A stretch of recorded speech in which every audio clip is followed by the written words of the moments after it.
here on the program. I know that you're in the theater camp right now with Be the Influence, right? Is that a lot of fun? Yeah. And you're going to go into the schools and do some peer-to-peer education on being respectful and bullying behavior, and are you looking forward to that? Yeah.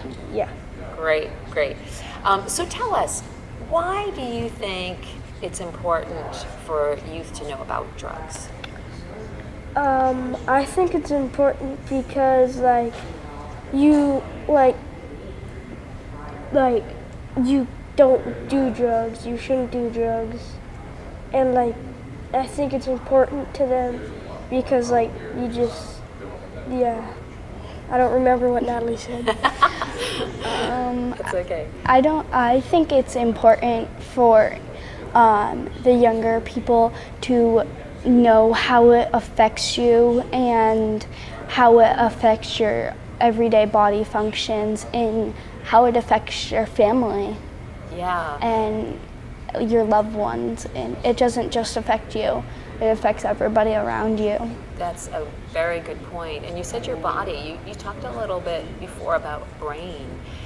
You've learned a lot about how drugs can affect younger brains until the age of 25. Your brain's not developed yet. And so what have you learned about that? You can, it doesn't send the right signals to your brain if you are addicted to it, and when your brain isn't fully developed, it harms the development of your brain. So when you're older, you won't have a fully developed brain. That's absolutely right. Yeah, it kind of stops the connection of the neurons, doesn't it? It hurts your brain cells, and it just... Yes, some drugs can just kill those brain cells. Mm-hmm. And brain cells don't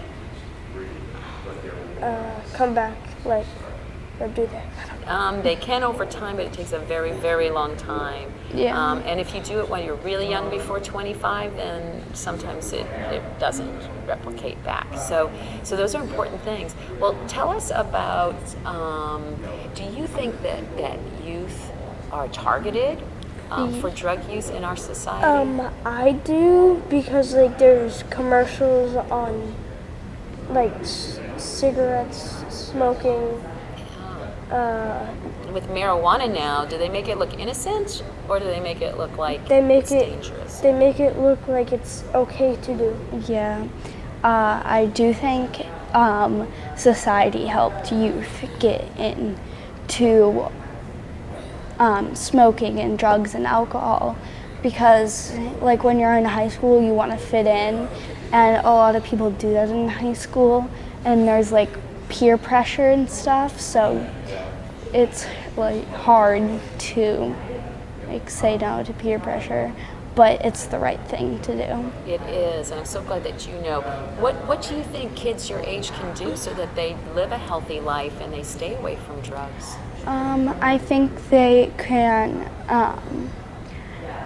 have friends around them that are also motivated not to do drugs and be drug-free and stuff.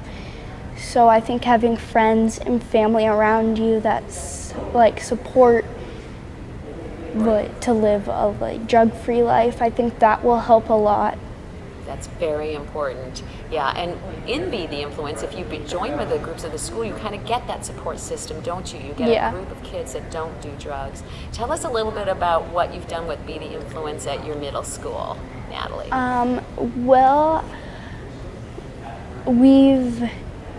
We had a basketball game. A dodgeball tournament? And a dodgeball tournament. And it was just to raise aware of drugs and raise aware of Be the Influence, so more people can join, and I have seen an increase of people that are joining. So I definitely think it's making a difference. All sorts of educational programs. You did a big art mural, right? Now you're doing some peer-to-peer theater programs. Yeah. And I know your health teacher, Eliza Adams and Lee Leroy, and do a really good job at the middle school. What should somebody do if they want to get involved, if they want to be the Influence person at their school? Well, if you know someone and be the influence, you can talk to them and like see how to get involved, or you could talk to Miss Adams at the middle school. And at Raymond, you can do it as well, but we're not sure who to talk to yet. But then know that if you talk at the school, they can tell you where to go. Well, I think it's important for young kids like us not to do drugs and alcohol, so we can start make a difference in this world and help stop some of the crimes.